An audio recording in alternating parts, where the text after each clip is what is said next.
समन्ता चक्कवालेषु अत्र गच्छन्तु देवता सद्धम्मं मुनिराजस्स सुनन्तु सग्गमुखदं धम्मश्रवण कालो अयं भदन्ता धम्मश्रवण कालो अयं भदन्ता धम्मश्रवण कालो अयं भदन्ता नमो तस्स भगवतो अरहतो सम्मा सम्बुद्धस्स नमो तस्स भगवतो अरहतो सम्मा सम्बुद्धस्स नमो तस्स भगवतो अरहतो सम्मा सम्बुद्धस्स साधु साधु श्रद्धावंत पिंगवत्नी අද සෙනසුරාදා සිත්නෙත් අසපුවට ඊටාම ශ්‍රද්ධාවෙන් දායකත්වයෙන් එකතු වෙනවා පන්නිපිටිය ඇරැව්වල පිළියන්දල පාරේ අංක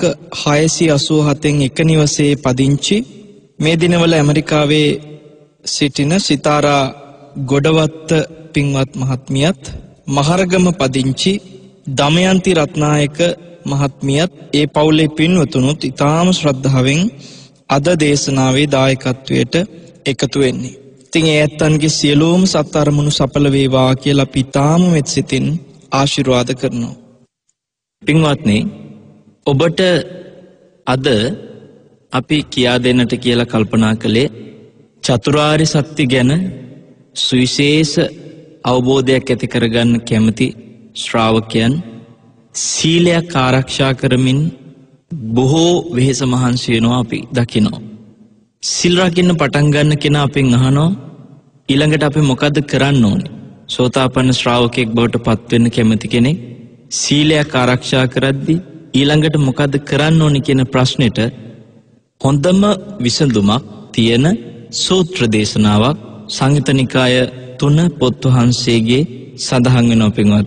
මේ සීල සූත්‍රය සංයුත නිකායේ සඳහන් වෙන සීල සූත්‍රය සාරිපුත්ත මහරහතන් වහන්සේ විසින් වදාළ කොට්ටිත මහරහතන් වහන්සේ විසින් ප්‍රශ්න කරමින් අහගෙන හිටපු ශ්‍රාවක භාසිතයක් කියලා කියත හැකියි. පින්වත්නි, මේ දේශනාවේ තියෙන්නේ සීලයක් මුලින්ම රකින්න පටන් ගත්ත කෙනෙක් රහත් වෙනකම්ම කළ යුතු දේවල් ටික ගැන. ඒතර මේ දේශනේ අපිට සීල කියන වචනේ එක්කම ඔබ හිතයි ආයෙනම් හාමුදුරුවෝද සීල ගැන කියන්නේ යන්නේ කියලා. නෑ, සීල ගැන නෙමෙයි, සීලෙන් යුක්ත කෙනා ඉදිරියට කළ යුතු දේ ගැනයි කියන්නේ කියන එක අපි ඔබට දැන් මතක් කළා. අපිට කොට්ටිත මහරහතන් වහන්සේ කියන නමට වඩා සාරිපුත්ත මහරහතන් වහන්සේ කියන නම ගොඩාක් පුරුදුයි. හැබැයි පින්වත්නි, ත්‍රිපිටකය හොඳින් ඇසුරු කරන කෙනෙකුට සාරිපුත්ත මහරහතන් වහන්සේ කියන නමත් එක්කම මොගලන් මහරහතන් වහන්සේ කියන නම සිහි වෙනවා යම්සේද, ඒ වගේම සාරිපුත්ත මහරහතන් වහන්සේත් සමගම පින්වත්නි කොට්ටිත මහරහතන් වහන්සේගේ නමත් අපිට මතක් වෙනවා හරියට ත්‍රිපිටකය ගැන අධ්‍යයනය කරන කෙනෙකුට. ඒකට හේතුව මේ සාරිපුත්ත මහරහතන් වහන්සේ කොට්ටිත මහරහතන් වහන්සේ එකට එකතු වෙලා කරපු ධර්ම සාකච්ඡා සහිත සූත්‍ර ගොඩාක් තියෙනවා. සමහර වෙලාවට කොට්ටිත මහරහතන් වහන්සේ ප්‍රශ්නයක් අහනවා, සාරිපුත්ත මහරහතන් වහන්සේ උත්තරයක් දෙනවා. ආයෙත් ප්‍රශ්නයක් අහනවා, ආයෙත් උත්තරයක් දෙනවා. ওই විදිහේ දේශන තමයි ගොඩාක් තියෙන්නේ. ඒවට කියනවා වේදල්ල කියලා. අපි මේ ශාසනය තුල අංග 9කට වෙන් කරලා බුදුරජාණන් වහන්සේගේ ශාසනය ඒ අංග 9 නවාංග ශාස්ත්‍රු ශාසනය කියන නමින් හඳුන්වනවා. එතකොට මේ අංග 9කින් යුක්ත ශාස්ත්‍රඥ වහන්සේගේ ශාසනයේ මොනවද කරුණු සහිත මේ අංග 9 කියලා ඉස්සෙල්ලා ඔබට සිහිපත් කරලා දෙන්නම්. සුත්ත, ගෙය්‍ය, ව්‍යාකරණ, ගාථා, උදාන, ඉතිඋත්තක, ජාතක, අබ්බූත ධම්ම, වේදල්ල. මේ කියන අංග 9 පින්වත්නි, බුදුරජාණන් වහන්සේගේ මේ සියලුම ශාසනයට අදාළ සෑම ධර්ම කරුණක්ම මේ අංග 9 තුල කොතනින් හරි අපිට කතා කරන්න පුළුවන්. සුත්ත කියන්නේ සූත්‍ර දේශනා. ගෙය්‍ය කියලා කියන්නේ ගාථාත් සහිත සූත්‍ර දේශනා තියෙනවා. ව්‍යාකරණ කියලා කියන්නේ සූත්‍ර නෙමේ ධර්ම කරුණු ධර්ම පාඨ හැටියට තියෙනවා. එතකොට ගාථා කියලා කියන ඔබ දන්නවා යම් කිසි විදිහකට පද වශයෙන් ගලපපු ධර්ම කරුණු.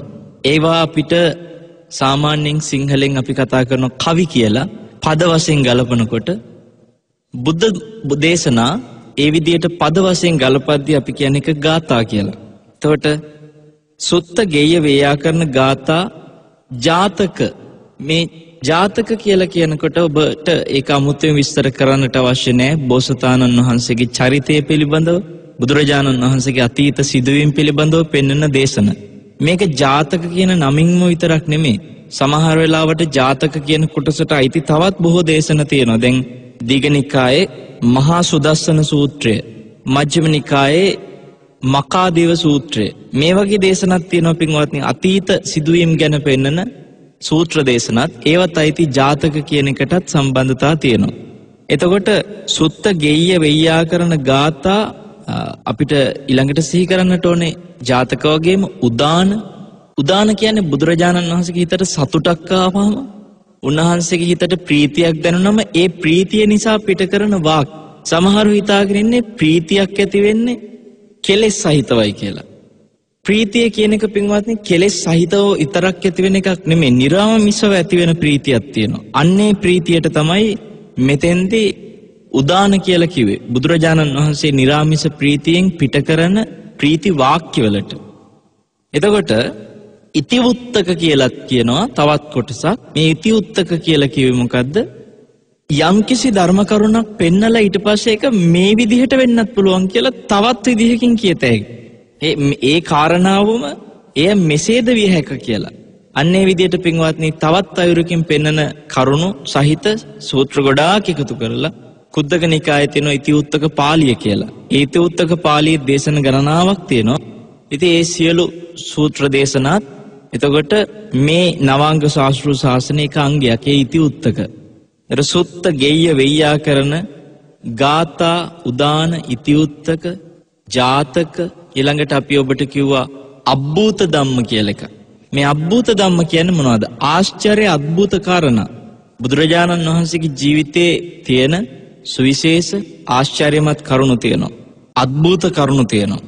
එවැනි අద్భుත ආශ්චර්යමත් කාරණා ඔබ විශේෂයෙන් සියල්ල එකට එක්කල සූත්‍රයක් හැටියට මජ්ක්‍ධිම නිකායේ තියෙනවා අබ්බූත ධම්ම සූත්‍රය කියලා. මේ අබ්බූත ධම්ම සූත්‍රයේ තියෙන තනිකරම මේ අබ්බූත ධම්ම කියන නවාංග ශාස්ත්‍ර ශාසනයේ අංගයටම අයිති කාරණා. ධම්මචක්කප්පවත්තන සූත්‍රය නැතෝ ඇතන්ට මතක ඇති.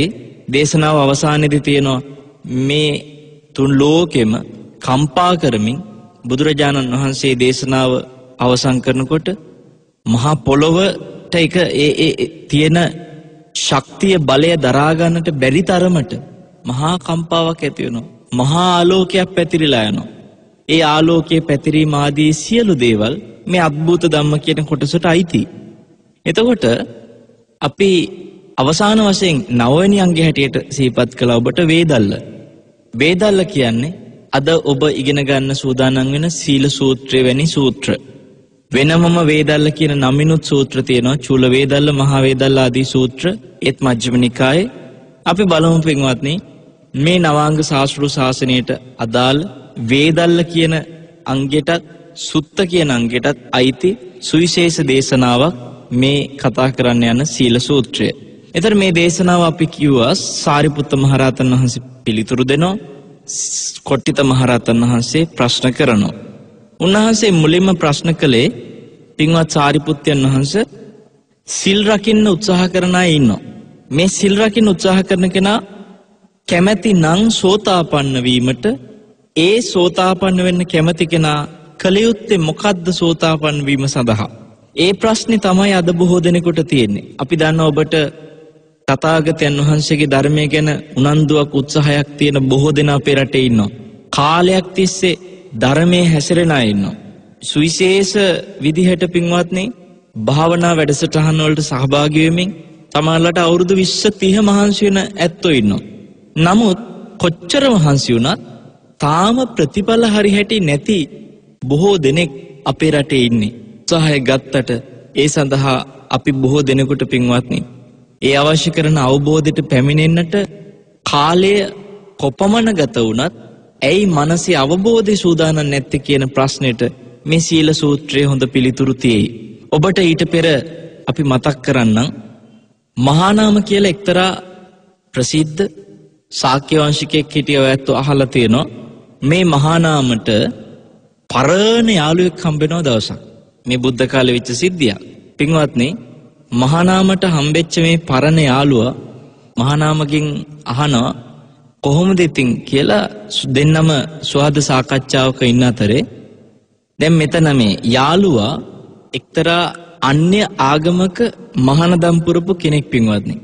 එතකොට මෙයාට නිර්වත්ව ජීවිතේ ගත කරන්න තියෙන ප්‍රතිපත්තිය හැටියට එයාගේ නම කාශ්‍යප. නමුත් අර නිර්වත් විදිහට පැවිද්ද ගෙවන හින්දා අචේල කාශ්‍යප කියලා මෙයාට නම තිබුණා.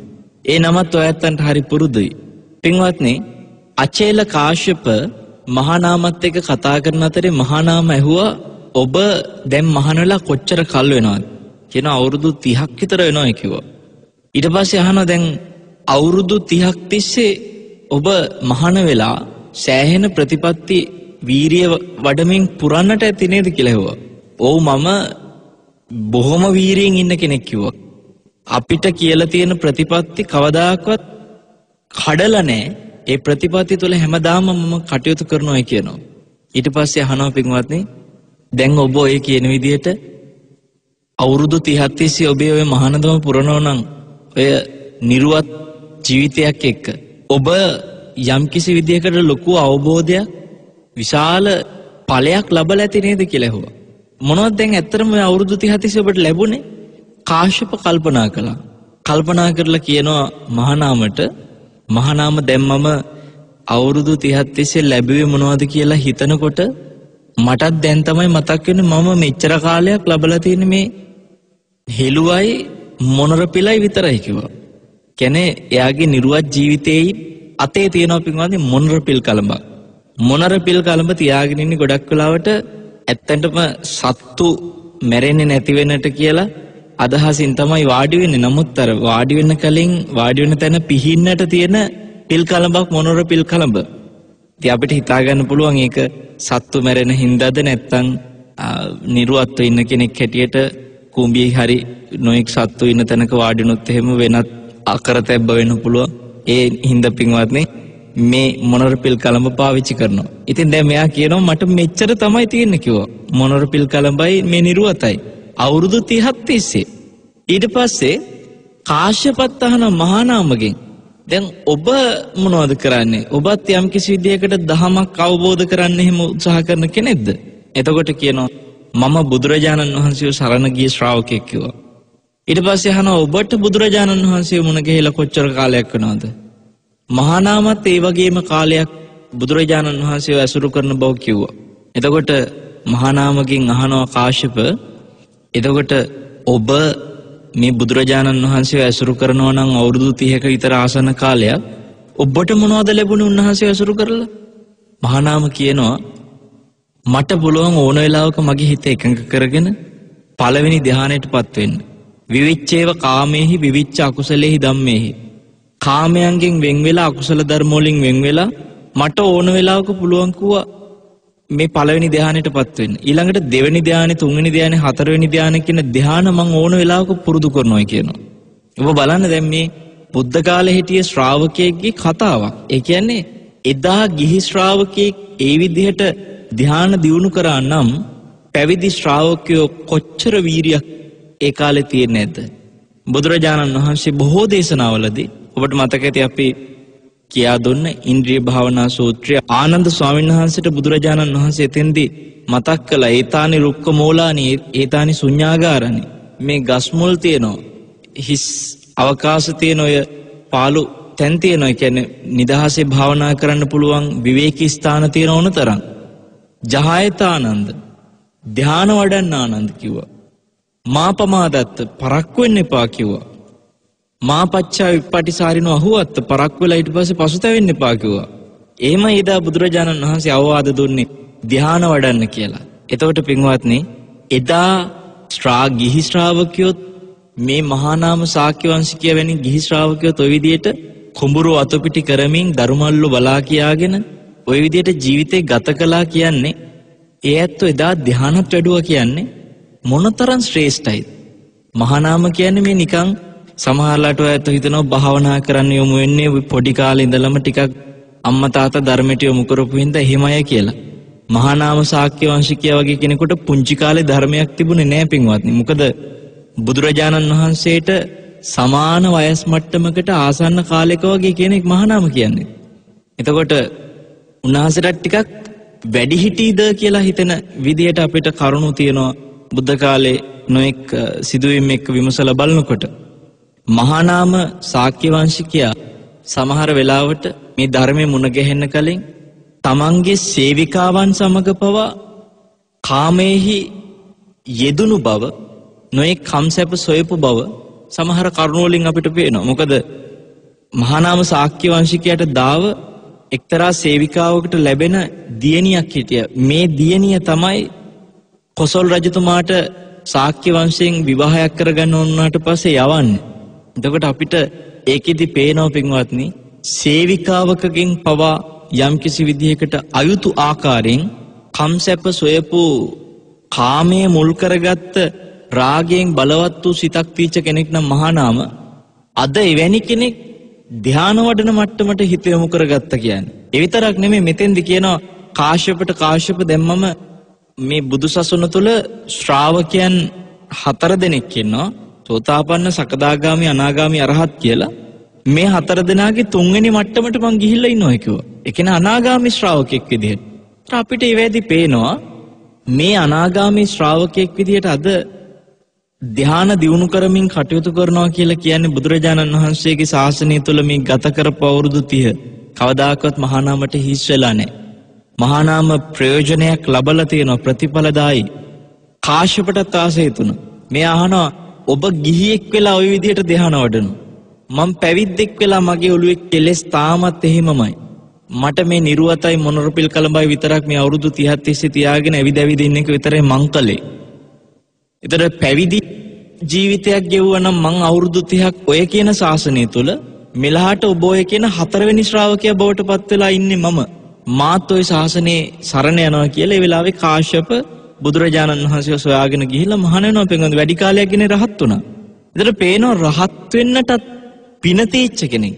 අවුරුදු 30ක් තිස්සේ ඔහේ නිකන් ජීවිතේ ගත කරගෙන තියෙනවා. මොකද අවශ්‍ය ප්‍රතිපත්තිය නැති නිසා. මේ වෙලාවේ net ශ්‍රවණය කරන ඔය ඇත්තෝ අතර අපි ඔබට මතක් කරන්නම්. ඔය ඇත්තෝ ඔහේ ජීවිතේ ගත කරනවා. සමහර විට උපන්න ජීවිතය තුළ කනවා බොනවා නිදියනවා ඔහේ වැඩට යනවා. මේ වගේ ජීවිතයක් පමණක් නම් ඔබ ගෙවන්නේ පින්වත්නි.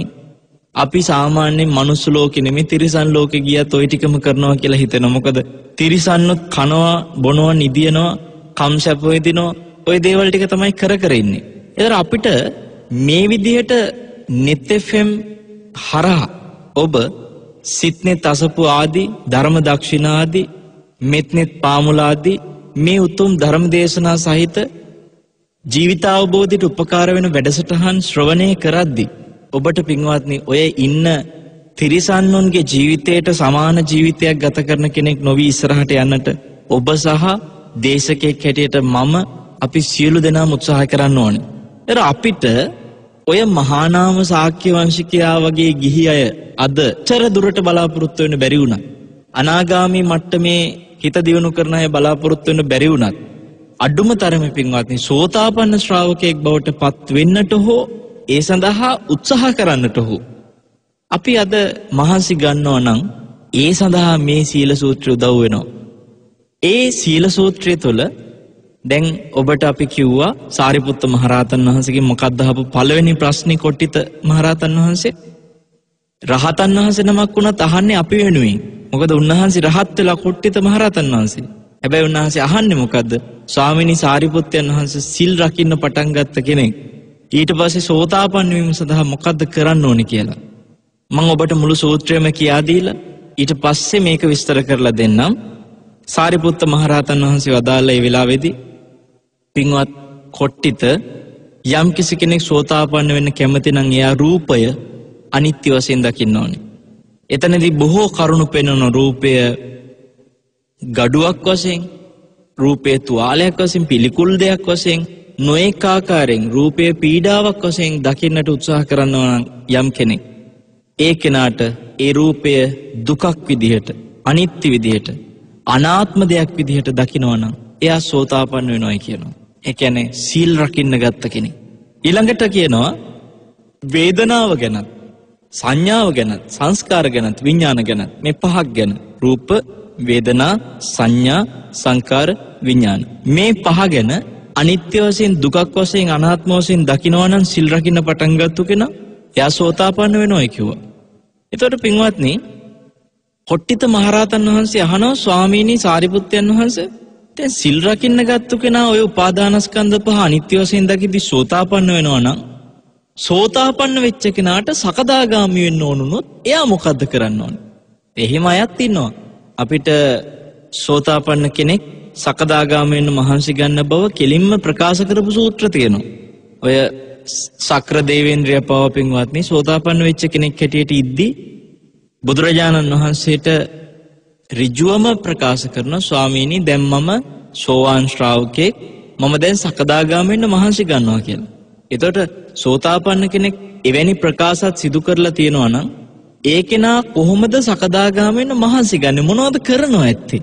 ඒක තමයි මෙතෙන්දි කොට්ටිත මහරහතන් වහන්සේ අහන්නේ. සාරිපුත්ත මහරහතන් වහන්සේ වදාළ කොට්ටිත සෝවාන් වෙච්ච කෙනෙක් සකදාගාමි වෙන්න කැමති නම් ඒ කරන්නත් ඕනේ පංච උපාදානස්කන්ධය අනිත්‍ය වශයෙන්ම දකින්න එකම තමයි කිව්වා. එතකොට එයා සකදාගාමි වෙනවා කිව්වා. ඊට පස්සේ කොට්ටිත මහරහතන් වහන්සේ ආයෙත් අහනවා ස්වාමීනි දැන් කවුරු හරි ශ්‍රාවකෙක් සකදාගාමි වුණා නම් එයාට ඕනුනොත් අනාගාමි වෙන්න, එතකොට එයා මොකද්ද කරන්න ඕනේ? කොට්ටිත සකදාගාමි වෙච්ච කෙනෙකුට අනාගාමි වෙන්න ඕන නම් ඒත් එයා කරන්න ඕනේ පංච උපාදානස්කන්ධය අනිත්‍ය වශයෙන් විමසන එකම තමයි කිව්වා. එතකොට එයා අනාගාමි වෙනවා. ඊට පස්සේ කොට්ටිත මහරහතන් වහන්සේ අහන හොඳයි ස්වාමීනි දැන් අනාගාමි වෙච්ච ශ්‍රාවකයා රහත් වෙන්න කැමති නම් එතකොට එයා මොකද්ද කරන්න ඕනේ? කොට්ටිත ඒත් පංච උපාදානස්කන්ධය අනිත්‍ය වශයෙන් විමසන එකම තමයි කිව්වා. එතකොට එයා රහත් වෙනවා කිව්වා. දැන් අරහත් වෙන්නේ මේ ශාසනය තුල තියෙන අවසාන ඒ උතුම් විමුක්තිය කියලා අපි කියන්නේ. ඒතර පින්වත්නි, එතන අවසානයේ දක්වාම විමසන්න තියෙන පංච උපාදානස්කන්ධය අනිත්‍ය වශයෙන් විමසන එක කියලා කියනවා. එතෙන් ඊළඟට තව ප්‍රශ්නයක් අහනවා කොට්ටිත මහරහතන් වහන්සේ එතනින් නවතින්නේ නැතුව. ස්වාමීනි, රහතන් වහන්සේ එතකොට මොකද්ද විමසන්නේ? දැන් සිල් රකින්න කෙනා විමසන්නේ පංච උපාදානස්කන්ධය අනිත්‍ය වශයෙන් කිව්වා. එතකොට එයා සෝවාන් වෙනවා කියන්නේ. සෝවාන් කෙනත් එයම විමසනවා, එතකොට සකදාගාමි වෙනවා කිව්වා. සකදාගාමි කෙනත් එයම විමසනවා, එතකොට අනාගාමි වෙනවා කිව්වා. අනාගාමි කෙනත් ඒකම විමසනවා, එතකොට එයා රහත් වෙනවා කිව්වා. දැන් එතකොට මේ සියලු දෙනා විමසන එක දන්නවා. සාමාන්‍ය සිල් රකින්න කෙනත් උපාදානස්කන්ධ ගැන විමසනවා. සෝවාන් වෙච්ච කෙනත් ඒ ගැන විමසනවා. සකදාගාමි වෙච්ච කෙනත් ඒ ගැන විමසනවා. අනාගාමි වෙච්ච කෙනත් පංච උපාදානස්කන්ධ ගැන තමයි එතකොට විමස ඉන්නේ. දැන් ඔය ඔක්කොම කරලා පින්වත්නි අරහත්ත්වයටපත් වුනහම රහතන් වහන්සේ මොනවද දන්නේ හිතන්නේ? මිනිසුන්ට එහෙමත් ආසාවල් තියෙනවනේ. රහතන් වහන්සේ මොනවද දන්නේ හිතන්නේ? රහතන් වහන්සේ මොනවද දන්නේ කරන්නේ? රහතන් වහන්සේ කොහොමද දන්නේ වඩින්නේ? ඔයගේ ආසයි මිනිස්සු දැනගන්න. ආසයි නම් ඔන්න අහගන්න. පින්වත්නි, බුදුරජාණන් වහන්සේගේ මේ උතුම් මහා ශ්‍රාවක දෙනමම රහතන් වහන්සේලා. උන්වහන්සේලා රහතන් වහන්සේලා හිටියට උන්වහන්සේලා දන්නවා රහතන් වහන්සේ මොකද්ද විමසන්නේ කියන එක. නමුත් අපි වෙනුවෙන් අහන්නේ කොට්ටිත මහරහතන් වහන්සේ. අපි වෙනුවෙනුයි ඒ වෙලාවේ දේශනා කරන්නේ සාරිපුත්ත මහරහතන් වහන්සේ. උන්වහන්සේ වදාළ කොට්ටිත රහතන් වහන්සේ තායි වෙන එකක් නෙමෙයි. ඔය පංච උපාදානස්කන්ධ ගැනම තමයි කිව්ව අනිත්‍ය වශයෙන් විමසීම. ඒයි ස්වාමීනි උන්වහන්සේට වෙන කරන්න දෙයක් නැහැනේ කිව්වා. කියන වෙන කළ යුතු දෙයක් නැහැනේ. තව ඉස්සරහට යන්න තැනක් නැහැනේ. උන්වහන්සේ අරහත්ත්වයට පත් වෙලා ගමන අවසන් කරලානේ. ඇයි උන්වහන්සේ උපාදානස්කන්ධ ගැන අනිත්‍ය වශයෙන් විමසීම? එතකොට කියනවා කොට්ටිත රහතන් වහන්සේ ඒ ආකාරයෙන් විමසන්නේ ඒක උන්වහන්සේගේ මේ ජීවත් වෙනකම් එනේ පිරිනිවන් පානතුරු සැපේ පිණිස. ඒක උන්වහන්සේට සැපයක්. පින්වත්නි, එහෙනම් අපිට පේනවා රහතන් වහන්සේට පවා උපාදානස්කන්ධ ගැන අනිත්‍ය වශයෙන් විමසන එක සැපයක්ලු. ඒක සැපයක් කියලා දැනුනේ උන්වහන්සේලා ඒ අවශ්‍ය ප්‍රඥාව උපද්දගත්ත හින්දා. අපිට මේ ප්‍රඥාව නැති හින්දා අපි සැපේ දන්නේ. අපි ওই අනම්මනම් කනබුන හැටි විතරක් විමස ඉන්නේ. අපිත් මේ සැපේ දන්නවනම් අපිටත් පුළුවන් පින්වත්නි මේ ගැන විමසන්න පටන් ගන්න. සමහර වෙලාවට මේ උපාදානස්කන්ධ ගැන ඉතාම සරලව අපි කියා දුන්න දේශන අහපු ඇතැම් තරුණයෝ මට මතකයි කොළඹ විශ්වවිද්‍යාලේ වෛද්‍ය පීඨේ පින්වත් තරුණ පිරිසක් අපිත් එක්ක කියනවා ස්වාමීනි අපිට නවක වදේ ආදී දේවල් දෙනකොට ආපු මුල් කාලේ අපි සෑහෙන ඒකෙන් හිතින් පීඩා වින්දා. නමුත් අපිට ඒ අතරේ මේ පංච උපාදානස්කන්ධ ගැන කියා දුන්න දේශන ඇහිලා අපි ඊට පස්සේ පංච උපාදානස්කන්ධේ ඒ මොහොත තුළ හටගන්න විදිය විමසන්න පටන් ගත්තා. අපිට ඒක පුදුම සැපයක්, පුදුම සැහැල්ලුවක්. අපේ හිතේ තිබුණ බර එහෙම්මම නැති වුණා කිව්වා.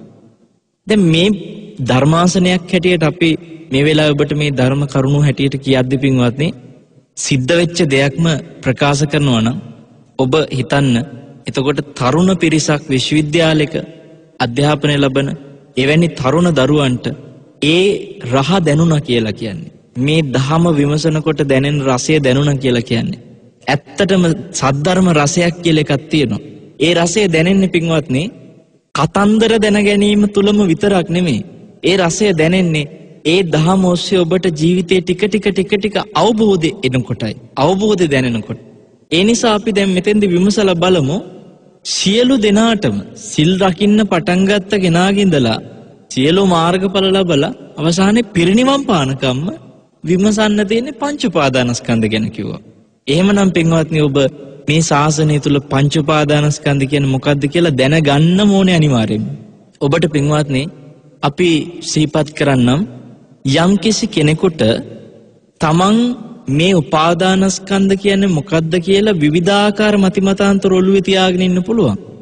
අපි ඔබට ඒ විවිධ මතිමතාන්තර ඔළුවෙන් බැහැර කරගන්න සද්ධර්මයේ තුලින්ම උපාදානස්කන්ධ කියන්නේ මොකක්ද කියලා දෙන්න. ඊටාම කෙටි වෙලාවක් තිබ්බත් ඒ කෙටි වෙලාව තුල කෙටියෙන් හරි සිහිපත් කරලා දෙන්නම්.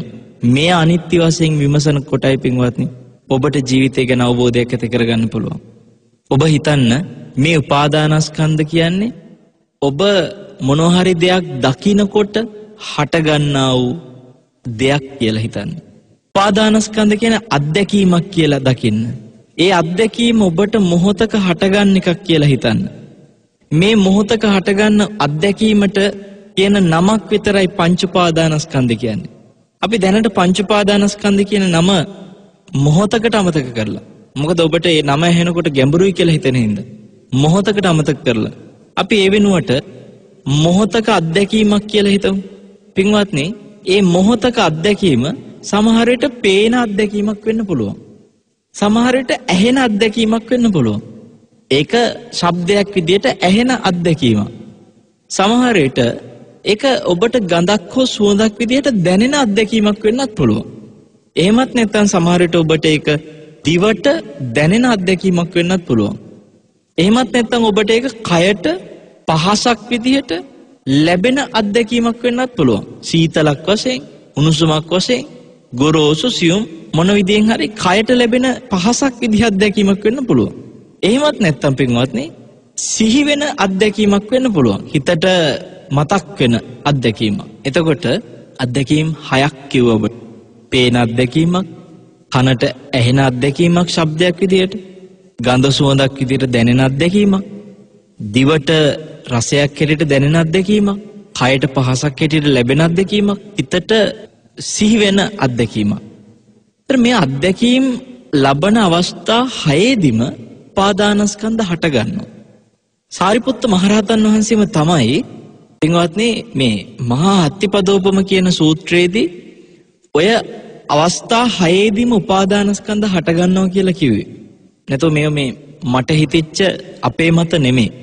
ඒ මහා අත්තිපදෝපම සූත්‍රයේදී සාරිපුත්ත මහරහතන් වහන්සේ වදාලා ඇහැට පේන රූපයක් දකිනකොට ඔතන ඒ මොහොතේදී හට ගන්නවා කිව්ව රූප, වේදනා, සංඥා, සංකාර, විඥාන. මේ ඔක්කොම ඒ මොහොතේ හට ගන්නවා.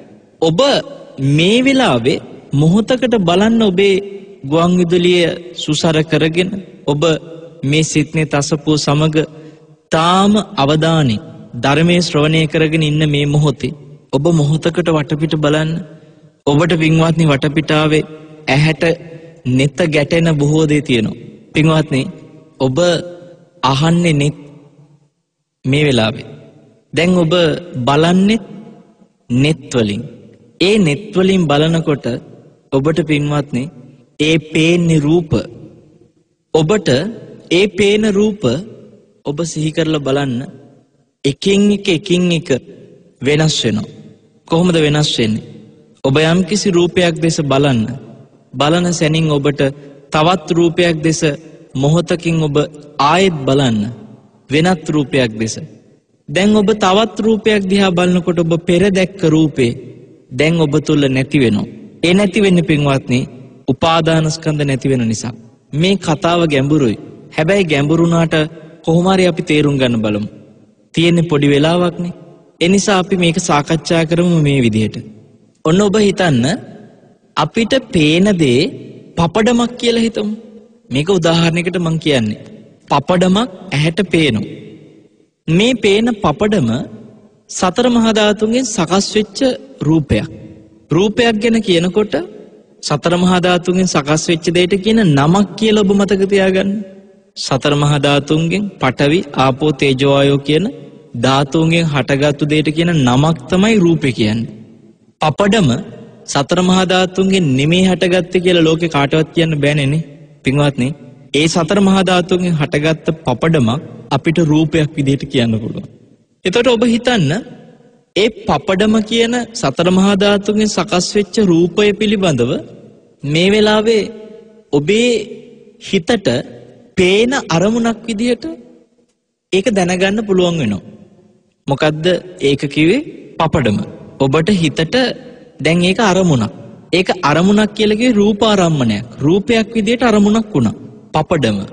එතකොට ඔබට මේ සතර මහා ධාතුගෙන් සකස් වෙච්ච දේවල් මේ ලෝකයේ තුල කොටස් දෙකකින් කතා කරත හැකිනේ.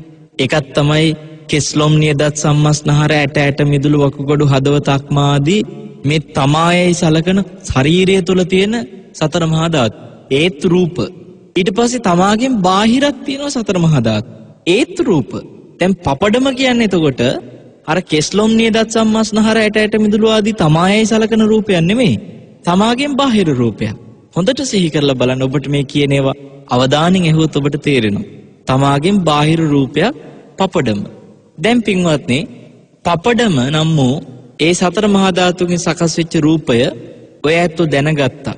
දැනගත්තේ කොහෙන්ද? ඇහැට පේන රූපයක් විදිහටයි ඔබ දකින්නේ දැන්. එතකොට ඒ රූපයක් විදිහට දකිනකොට ඔබට පපඩම අපි කියවනේ මනසට අරමුණක් වෙලා ඉවරයි කියලා. දැන් ඔතෙන්දී ඇහක් තියෙනවා. ඇහැට පේන රූපේ විදිහට පපඩමේ රූපයක් තියෙනවා. ඒ රූපේ ඔබට මනසේ අවධානය යොමු වෙලා ඔබ දැනගන්නවා. අන්නේ මනසේ අවධානය යොමු වෙලා දැනගන්න එකට ආය කියනනම් දැනගන්න එකට කියනවා නමක්. ඒ දැනගැනීමට කියනවා නමක්. ඇහෙන් රූපේ දැනගැනීමට ඒ නම තමයි විඥානය. එතකොට රූපයක් අරමුණු වෙනවා විඥාණයට. අපි එහෙම කියමු. එතකොට සතර මහා ධාතුන්ගෙන් සකස් වෙච්ච රූපයක් විඥාණයට අරමුණු වෙනවා කියන එක අනිවාර්යයෙන්ම පින්වත්නි ඇහැද කනද නහයද දිවද කයද මනසද කියලා කතාවක් නැහැ. කොහෙන් හටගත්තත් සතර මහා ධාතුන්ගෙන් සකස් වෙච්ච රූපයක් තමයි අපි දැනගන්නේ. දැනගන්නේ කියවේ විඥාණයෙන් හටගන්නේ. අපි ඔතනදී ඇහැට පේන රූපයක් විදිහට පපඩම දැනගන්නවා වගේම ඒකට අපි කියනවා විඥාන හැරේ චක්කු විඥාන කියලා. ඇහෙන් දැනගැනීම පපඩම දකින්නකොට හටගත්තේ චක්කු විඥාන. එතකොට පපඩම නම් වූ මේ සතර මහා ධාතුන්ගෙන් සකස් වෙච්ච රූපය ගැන ඔබට මෙහෙමත් හිතන්න පුළුවන්. ඔබ පපඩම අතට අරගෙන දෙකට කඩනවා. එහෙම නැත්නම් හපනවා. හපනකොට ඔබට ඇහෙන ශබ්දයක් කරස් ගාලා. මේ ශබ්දෙ මොකද්ද? එතනදී සතර මහා ධාතුන්ගෙන් සකස් වෙච්ච රූපයේ ඇහැට පේන ගතියක් තියෙනවා වගේම කනට ඇහෙන ගතියකුත් තියෙනවා කියලා තේරුම් ගන්න. ඇහැට පේන ගතිය පෙනෙද්දී කනට ඇහෙන ගතිය ඇහෙනවා. එතකොට පිනුනත් එකයි ඇහුනත් එකයි. පෙනුනෙත් සතර මහා ධාතුන්ගෙන් හටගත්ත රූපයක්, ඇහුනෙත් සතර මහා ධාතුන්ගෙන් හටගත්ත රූපයක්. ඒ කියන්නේ රූපයේ පේන ගතිය පෙනුණා, ඇහෙන ගතිය ඇහුණා. එතකොට පේන ගතිය පෙනුනේ චක්කු විඥාණයට නම් ඇහෙන ගතිය ඇහුනේ සෝත විඥාණයට. දැන් ඔබට එතෙන්දි පින්වත්නි නහයටත් දැනෙනවා සුවඳක් පපඩමේ. හරි සුවඳයිනේ පින්වත්නි. ඒ සුවඳ ඒ වෙලාවේ නහයට දැනෙන ගතිය කියලා මතක තියාගන්න සතර මහා ධාතුන්ගේ.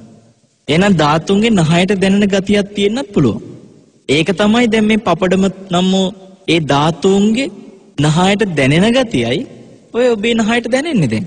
එතකොට පින්වත්නි ඒ නහයට දැනෙන ගතිය දැනගත්තේ මොන විඥාණයෙන්ද? ඒකට කියනවා ගාහන විඥාණය. නහයට දැනෙන ගඳ සුවඳ දැනගන්නේ අන්නේ විඥාණය. එතකොට ඔබට පින්වත්නි මේ පපඩම කනකොට දිවටත් දැනෙන රසයක් ඒත් සතර මහා ධාතුන්ගේ තව ගතියක්. සතර මහා ධාතුන්ගේ දිවට දැනෙන ගතිය තමයි රසයක් කියලා ඔබ දැනගන්නේ.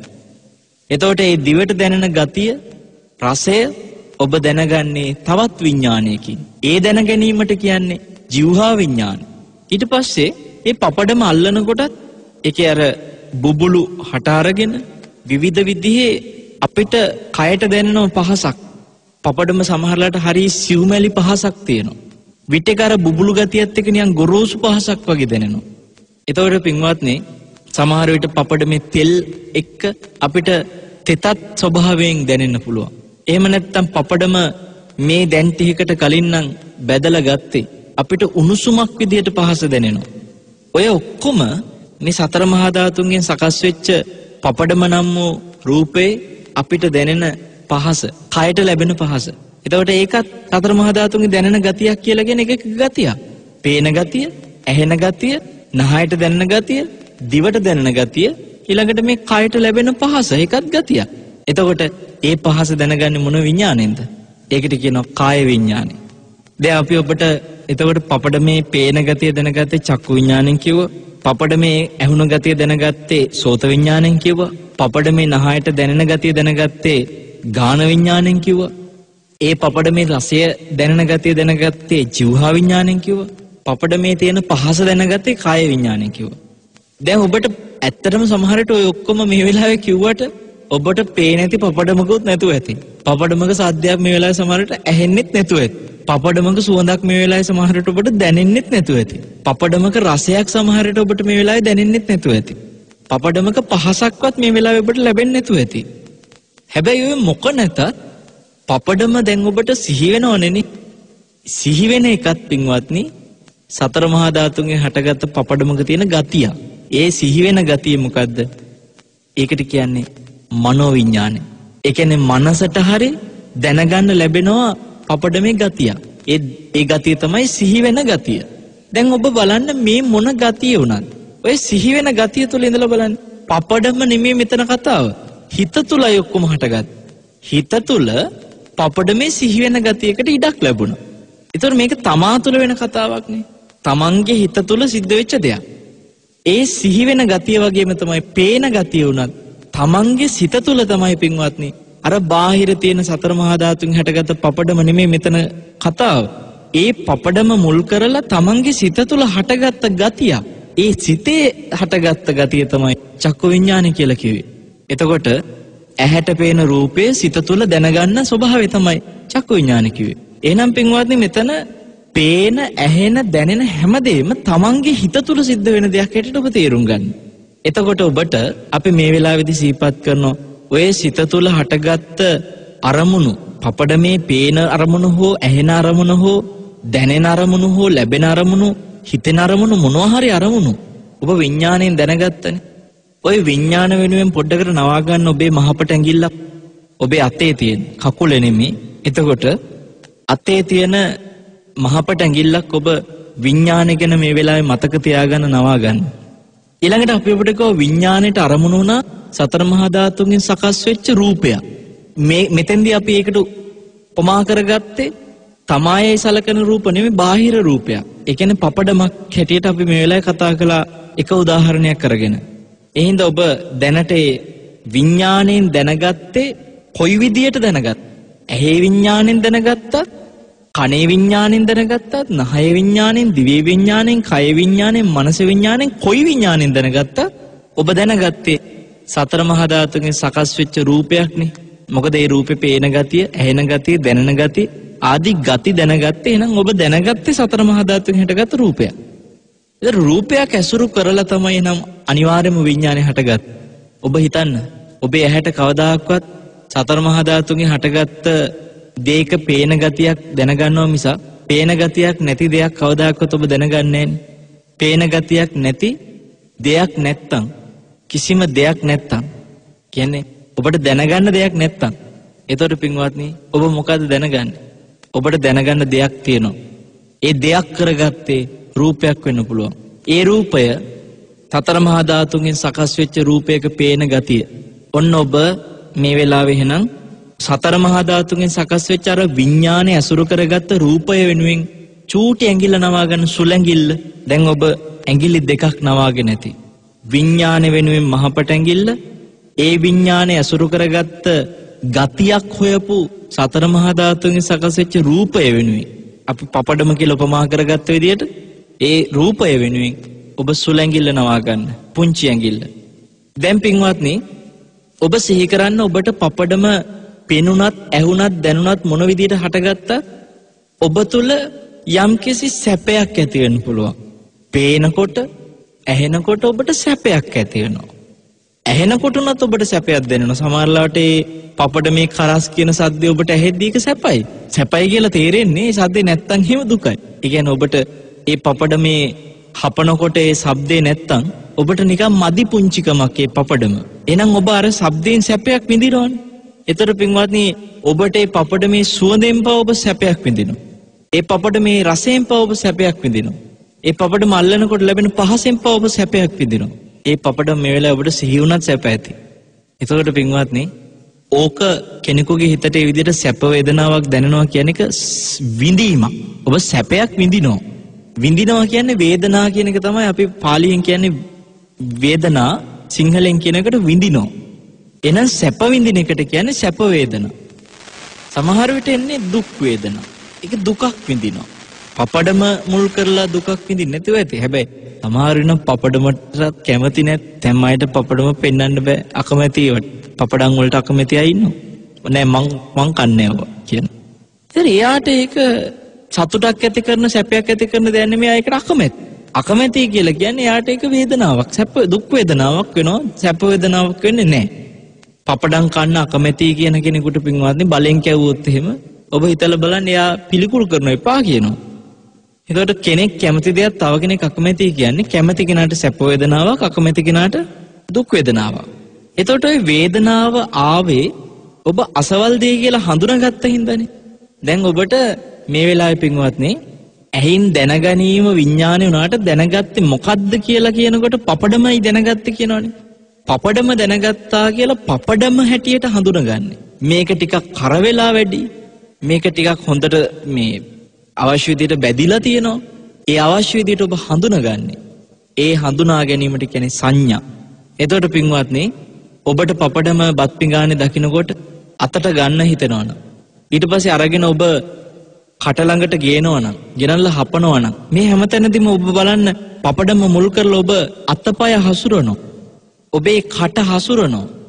ඔබ පපඩම මුල් කරලා අත එහෙම නැත්තම් කයේ යම්කිසි විදිහකට ඔබ ඇඟිලි හරි ඇඟිලි වලින් සමහරව අරගෙන පොඩි කරගන්නවා පපඩම. මේ ඇඟිලි අත නොඑක් විදිහට කට හසුරනකොට ඔබේ කය හසුරවලා තියෙනවා. ඒ කය හැසිරවන්න පින්වත්නි චේතනාව ඕනේ. එහෙම නැත්නම් ඔබ කෙනෙකුට පපඩම මුල් කරලා වචන හසුරවනවා. මේ නෝන මට තව පපඩමක් ගේන්න කියලා කියයි. එතකොට ඔබ පපඩම මුල් කරලා වචනයක් හසුරලා පපඩමක් තව ගේන්න කියලා. මේ පපඩම් බැදිලා නැහෙනි කියලා සමහරට ඔබ කියයි. එතකොට ඔබ වචන හසුරනවා. එතකොට පින්වත්නි පපඩම මුල් කරලා ඔබට කය හරි වචන හරි අඩුම තරමේ හිත හරි ඔබ හසුරනවා. ඒ හසුරන්නේ චේතනාවලින්. ඒ චේතනාවලට කියනවා සංකාර කියලා. දැන් ඔන්න අපි ඔබට කරුණු තුනක් මේ වෙලාවේ හදිසියෙම කිව්වා ඉක්මනින්. වේදනා, සංඥා, සංකාර. වේදනා කියවේ පපඩම මුල් කරලා ආපු සැප හෝ දුක හෝ එහෙම නැත්නම් සමහරලාට සැප දුකත් නැති. ඒකට කියන උපේක්ෂා වේදනා. ගානක් නැහැ කියලා කියන්නේ. අන්න ඒ වගේ දැනෙන වේදනාවකුත් තියෙනවා. ඒකදී විශේෂ සැපයකුත් නැහැ විශේෂ දුකකුත් නැහැ. සමහර දේවල් දැක්කම එහෙම නැද්ද ඔබට? ඇතැම් දේ දකිද්දි විශේෂ සතුටක් තියෙනවා. ඇතැම් දේ දකිද්දි විශේෂ දුකක් තියෙනවා. ඇතැම් දේ දකිද්දි එහෙම ගානක් නැහැ. විශේෂ සැපකුත් නැහැ දුකකුත් නැහැ. එතනක් තියෙන වේදනාවක්. ඒකට කියන උපේක්ෂා වේදනා. ඒතර වේදනාවෙන් මොකක් හරි වේදනාවක් එනවනේ. ওই වේදනාව පින්වත්නි මේ වෙලාවේ ඔබ සුලැඟිල්ලෙන් නවාගත්තේ පපඩම නම් වූ සතර මහා ධාතුන්ගෙන් හටගත්තු රූපය. ඒ පපඩම මුල් කරලා මොකක් හරි එනවනේ වේදනාවක්. අන්නේ වේදනාව වෙනුවෙන් ඔබ නවා ගන්න වෙද ඇඟිල්ල. ඒ කියන්නේ සුළැඟිල්ලට අසල්වැසි ඇඟිල්ල ඔබට ඒක මුදු ඇඟිල්ල කියලාත් කියනවා. එතකොට මේ හතරවෙනි ඇඟිල්ල මුදු ඇඟිල්ල අපි ඔබට කිව්වා මේ වේදනාව වෙනුවෙන් නවා ගන්න කියලා. සමහරට වේද ඇඟිල්ල කිව්වට මුදු ඇඟිල්ලත් ඔබට ජීවිතේ වේදනාවක් දුන්න ඇඟිල්ලක් වෙනවනේ. ඒ නිසා අපි ඒ වේදනාව වෙනුවෙන් මුදු ඇඟිල්ල නවාගෙන දැන් මැද ඇඟිල්ල නවාගමු සංඥා වෙනුවෙන්. පපඩම කියලා අපිට සංඥාවක් ආවා. ඒ කියන්නේ හඳුනාගත් අර විඥාණයෙන් දැනගත්තට රූපයක් හැටියට දැනගත්තට ඒ රූපේ මොන රූපයක්ද කියලා ඒක මේ කන එක ඒක අපි හපල කන එක ඒක බදින එක ඒක තමයි පපඩම ඒකේ පාට මෙන්න මේ පාට කියලා අපි හඳුනා ගන්නවා. අන්න ඒක තමයි සංඥා වෙනුවෙන් නවා ගන්න මැද ඇඟිල්ල. ඊට පස්සේ ඔබට මං කිව්වා මේ පපඩම වෙනුවෙන් කය හැසිරෙව්වා. එහෙම නැත්නම් වචන හිත හසුරනවා. ඒ හසුරවන්නේ චේතනා සංකාර වලින්. චේතනාවට කියන්නේ සංකාර. ඔබේ සංකාර වෙනුවෙන් නවා ගන්න දබර ඇඟිල්ල. පුංචි කාලයක් තියෙන හින්දා ටිකක් ඉක්මනින් කියන්නේ. හැබැයි ඔබ දැන් ඇඟිල්ලින් පහම නවාගෙන ඇති. බලන්න පින්වත්නි මහපට ඇඟිල්ල නවාගත්ත විඥාන වෙනුවෙන්. විඥාණයෙන් දැනගත්ත සතර මහා ධාතුන්ගෙන් හටගත්ත ඒ අදාළ රූපය වෙනුවෙන් අපි නවාගත්ත පුංචි ඇඟිල්ල සුළඟිල්ල. ඒ රූපේ මුල් කරලා ආපු වේදනාව වෙනුවෙන් නවාගත්ත වෙද ඇඟිල්ල එහෙම නැත්නම් මුදුගිල්ල. ඒ වේදනාව හටගන්න හේතු වෙච්ච ඒ අදාළ රූපය අපි හඳුනාගත්ත අසවල් දේ කියලා. ඒ හඳුනා ගැනීම වෙනුවෙන් නවාගත්ත සංඥා කියලා මැද ඇඟිල්ල. ඒ වගේම අපි ඒ මුල් කරලා එන චේතනා, කය, හිත, වචන හසුරවන්න මුල් වෙච්ච චේතනා එකට නවාගත්ත දබර ඇඟිල්ල සංකාර කියලා. දැන් අපි මේ වචන ටික මේ චූටි ඇඟිල්ලෙන් ඉඳලා පිළිවෙලකට කියාගෙන යමු බලන්න. පුංචි ඇඟිල්ලෙන් අපි නවාගත්තේ රූපනේ. රූප, වේදනා, සංඥා, සංකාර, විඥාන. දැන් මේ පහ තමයි පංච උපාදානස්කන්ධයේ හැටියට නිරන්තරයෙන්ම හටගන්නේ නැති වෙන්නේ කියලා ඔබ තේරුම් ගන්න. ඔබට පින්වත්නි ඇහැට මොකක් පෙනුණත් ඒ හැම මොහොතෙම ඔය පහ හට ගන්නවා. ඒ පෙනිච්ච දේ මොහොතකින් අපි වෙනත් දෙයක් දැනගන්නකොට ඇහැට පේන වෙනත් රූපයක් දැනගන්නකොට අර මොහොතකට පෙර හටගත්ත කරුණු පහම නැති වෙනවා. එතකොට ඔබ කොයි දේ දැනගත්තත් ওই විදියට හට ගන්නව නැති වෙනවනම් මොන දේ ඇහුණත් ඒ අහන දේ තුලත් ඔය ටික ওই විදියට හට ගන්නව නැති වෙනවනම් කොයි දේ නහයට දැනුණත් ඒ දැනෙන හැම තැනදීම ওই ටික හට ගන්නව නැති වෙනවනම් දිවට, කයට, මනසට හැම තැනින්ම මොන අරමුණ හටගත්තත් ඔය පහ ওই විදියට හට ගන්නව නැති වෙනවනම් ඔබට පින්වත්නි මුළු ජීවිත කාලේ හැම තත්පරයකම හැම මොහොතකම උපාදානස්කන්ධ හට ගන්න බව අවබෝධ කරගන්න පුළුවන්. උපාදානස්කන්ධ නැති වෙන බවත් ඔබට අවබෝධ කරගන්න පුළුවන්. අන්නේ හට ගැනීම දකිද්දී ඔබට මුළු ජීවිතේම අනිත්‍ය වශයෙන් අවබෝධ වෙන්න පටන් ගන්නවා. ඒ අවබෝධය තුලයි සෝතාපන්න බවට පත් වෙන්නේ සාමාන්‍ය සීලවන්ත කෙනෙක්. සිල් රකින්න පටන් ගත්ත කෙනා උපාදානස්කන්ධ අනිත්‍ය වශයෙන් අවබෝධ කරනවා කියලා කිව්වේ පින්වත්නි මේ කියන විදිහට මා ඔබට අද බාහිර රූපයක් හැටියට මෙතෙන්දී පපඩම කියලා උදාහරණයක් අරගෙන උපාදානස්කන්ධ ගැන කියා දුන්නා වගේම ඔබට ඔබේ කය මුල් කරලා දකින්න පුළුවන්. ඔබේ කෙස් ඔබට දැන් අතට අහු වෙනවා. ඔබ ඔබේ නියපොත්ත දකින්න. නියපොත්තත් සතර මහා ධාතුන්ගෙන් හටගත් රූපයක්. ඒ නියපොත්ත මුල් කරලා ඔබ විඥාණයෙන් දැනගන්නවා. දැනගනිද්දී පින්වත්නි ඔබට වේදනා සංඥා සංකාර හට ගන්නවා. එතන රූප වේදනා සංඥා සංකාර විඥාන සියල්ල හට ගන්නවා. ඔබට මේ සියල්ල ලෝකයේ තුල අවබෝධයෙන්ම විමසන්න පුළුවන්. කෙනෙකුට ජීවිතයේ හැම අත්දැකීමක්ම මේ උපාදානස්කන්ධ හැටියට අවබෝධ කරගන්න ලැබුණොත් එයා දකින මුළු ජීවිත කාලෙම හටගන්නේ නැති වෙන්නේ මේ උපාදානස්කන්ධය කියලා. සංසාරෙම සිද්ධ වුණේ ওই කතාවයි. ඔබට පින්වත්නි සිල් රකින්න පටන් ගත්ත කෙනා මේ අවබෝධය ඇති කරගන්න තුරු කවදාවත් සෝතාපන්න වෙන්න බෑ. ඒ නිසා මේ අවබෝධය කරා යන්නටම ඕනේ. අර අචේල කාශ්‍යප අවුරුදු 30ක් තිස්සේ නිර්වත්ව මොනරපිල් කලබෙන් ඔහේ නිකන් පිහ හිටියා වගේ අපිත් මේ සිල් රැක නිකන් බණහහ හොයේ ඉන්නවා. නමුත් මේ උපාදානස්කන්ධ ගැන දන්නෙත් නෑ අවබෝධ කරන්න හිතකුත් නෑ. වචන ටික අහලා තියෙනවා. පංච උපාදානස්කන්ධ කියන වචනේ ඕනතරම් අහලා ඇති. නමුත් මේ අපි තුල හැමතිස්සෙම හටගන්න දෙයක් නේ මේ නමින් කියන්නේ කියලා ඔබට පින්වත්නි අවබෝධ වුණොත් ඔබ එදාට තමයි මේ මාර්ගඵල කරා යන ගමනට පැමිණෙන්නේ. ඔබට කෙටි කාලයකදී මේ මහා ගැඹුරු කතාව කියලා දුන්නට මේ උතුම් ධර්මයේ උදාහරණ උපමා සමග ජීවිතය තුළින් අවබෝධ කරන්නට ඔබ හැම දෙනෙකුටම උතුම් චතුරාර්ය සත්‍ය අවබෝධය ඉක්මන් කරගන්නට මේ සීල සූත්‍රයත් මේ දේශනාව ශ්‍රවණය කිරීමෙන් ඔබ විදර්ශනා ප්‍රඥාවකට අවශ්‍ය කරන ආකාරයේ මානසිකාර ඇති කරගත්තේ ඒ තුල රැස් වෙච්ච පිනත් අප්‍රමාණයි. මොකද මේ ලෝකේ තියෙන පින් අතර විදර්ශනා මානසිකාරය කියන පින පරද්දන්න කිසිම දානයකට කිසි දෙයකට බෑ කියනවා. ඒ නිසා පින්වත්නි ඔබ බුදු කෙනෙකුට දන් දෙනවට වඩා පිනක් මේ වෙලාවේ රැස් කරගත්තා විදර්ශනා මානසිකාරයක් තුල රැස් කරගත්ත පිනෙන්. ඒ හින්දා ඔබ මෙතෙක් මේ ශ්‍රවණය කරපු දේශනාව එකාතකට විදර්ශනා භාවනාවක් බවට ඔබටපත් උනායි ස්කන්ධ භාවනාවක් විදියට. ඔබ හැම දිනෙකටම මේ පිනත් ධර්මාවබෝධය පිණිසම හේතු වේවා කියලා සියලු දෙනාටම ආශිර්වාද කරනවා. සාදු සාදු සාදු. මීළඟ හෝරාවේදී පින්වත්නි ප්‍රවෘත්ති විකාශයෙන් අනතුරුව ඔබට පුළුවන් ධර්ම සාකච්ඡාව සමග එකතු වෙන්න සිත්නි තසපුවේ එතෙක් ඔබ සියලු දෙනාටම රැඳී සිටින්නට සදහසිතින් ආරාධනා කරමින් අපි කවුරුත් පින්වත්නි තෙරුවන්ගේ ආශිර්වාදයෙන් සැමට ධර්මාවබෝධ වේවා කියලා සෙත් පතනවා. ආකාසට්ටා ච බුම්මට්ටා දේවා නාග මහිද්దికා පුඤ්ඤන්තං අනුමෝදිත්වා චිරං රක්ඛන්තු ශාසනං චිරං රක්ඛන්තු දේශනං චිරං රක්ඛන්තු ත්වං සද්ධාති.